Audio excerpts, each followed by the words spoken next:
அவ்வளோ சீக்கிரம் நீங்கள் சொல்கிறது அப்படியே சரிங்க அப்படின்ட்டு நைஸாக கேட்டுட்டு அவங்க மைண்டில் ஒன்று வச்சுருப்பாங்க.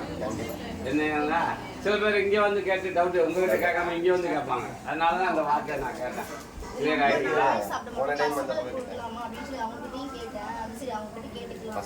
பார்த்தீங்களா அதை கேட்குறீங்களா? இப்போது நான்வெஜ் நீங்கள் ஏன் சாப்பிடாம விடுறீங்க? இவங்க சாப்பிட மாட்டாங்க. அப்படி உங்களுக்கு क्वेश्चंस நம்மளும் சாப்பிடாம அப்படியே கொஞ்சம் வந்து விட்டாச்சுட்டீங்களா? பசங்க கேட்பாங்க. பசங்க கேட்பாங்க. நம்ம கொடுத்தா தானேயா இந்த உலகத்துல சொன்னாங்க. நம்ம கொடுத்தா தான் அவங்க கேட்பாங்க. மறந்துடுவாங்க சின்ன பசங்க தானே. ஆமா மறந்துடுவாங்க. ஏன்னா நீங்க வந்து சாப்பிடாம ஏன் விட்டீங்கன்னு முதல்ல தெரியணும். நீங்க முதல்ல 2 பேரும் தெளிவாகணும். ஒரு உயிரை கொண்டு சாப்பிட்றது பாவம் ஒன்று. ஒரு உயிர் போயிடுச்சுன்னா அது பிணம். அந்த பிணன்றது வந்து பாய்சன். அதை நம்ம சாப்பிடக்கூடாது இல்லையா? அது நீங்கள் முதல்ல அந்த உணர்வு வரணும். ஒரு உயிரை கொண்டு சாப்பிடக்கூடாது, அது ஒரு பாவம். அதுக்கப்புறம் அது பிணமாகி போகுது. அதை வந்து குழி தோண்டி புதைக்கணும், இல்லை எரிக்கணும். அது எந்த பணமாக இருந்தாலும் சரி, மனுஷனை மட்டும் இல்லை, எந்த பணமாக இருந்தாலும் அது பணம். அது வந்து பாய்ச்சல். அதை நம்ம சாப்பிட்டா அதுலேருந்து சத்து போயிடுச்சு. சத்து போனதில் சாப்பிட்டா சத்து வரும்னு நம்ம எப்படி நினைக்கிறோம்?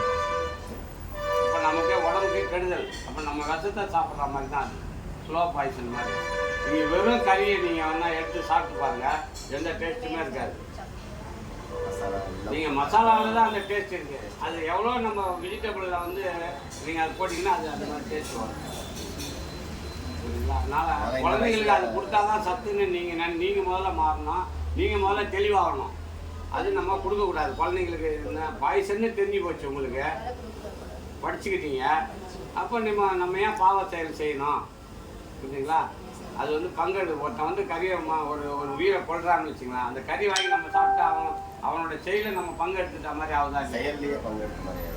அப்போ அது நமக்கு தேவையில்லை. நமக்கு பிள்ளைங்களுக்கு நல்லதாக கொடுக்கலாம். வெஜிடபிளில் நல்லதாக கொடுக்கலாம். வெஜிடபிள் தான் நமக்காக படைக்கப்பட்டது. புரியுதுங்களா? அந்த ஆடுக மாடோ கோழியோ அதுங்களுக்கு உண்டான தீவனம் வந்து இந்த இறைவன் நமக்கு படைச்சிருக்காரு. நம்ம அதை வெட்டி திங்கக்கூடாது. சரிங்களா?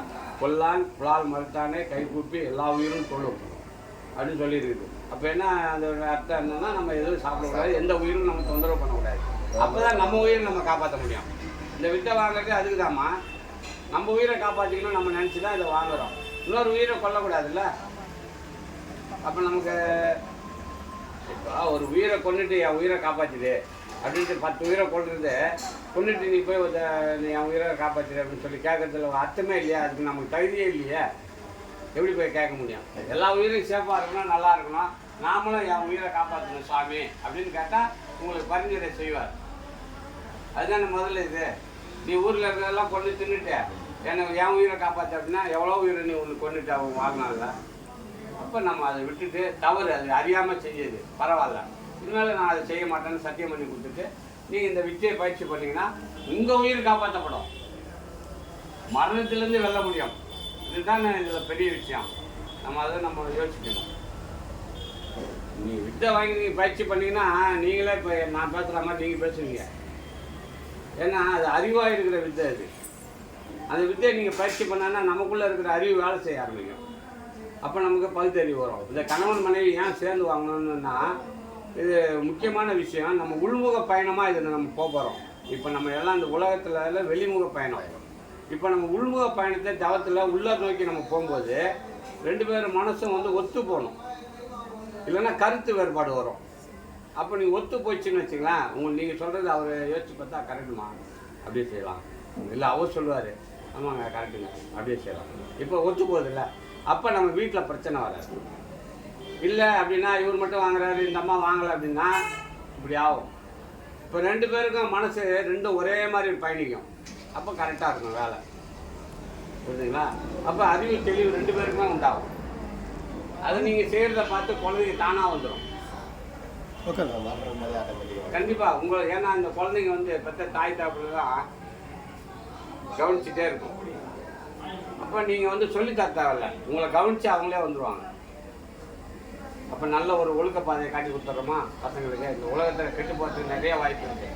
நம்ம எல்லாம் பற்றி வளர்க்கலாம். வெளியில் போக விடாமல் இருக்க முடியுமா? வெளியில் போச்சுன்னா கெட்ட பழக்கம் வந்துடும். இப்போ நீங்கள் இந்த ஒழுக்கத்தை நீங்கள் வந்து சொல்லாமல் சொல்லி கொடுக்குற மாதிரி வந்துச்சுன்னு வச்சிங்களேன், இவன் கூட சேர்றவன் திருந்துவான், இவன் அவன் கூட போக மாட்டான். அதுதான் இருக்கிற விஷயம். நாங்களாம் இந்த வயசுலேருந்தே சாப்பிட்றது இல்லை. ரொம்ப நல்லது. இது வச்சாங்க, அது சாப்பிட்டேன். 2வது வச்சாங்க குப்பனை, அதோட சரி இந்த வயசுலேருந்து நம்ம அதில் இதெல்லாம் வந்து பிராப்தம்.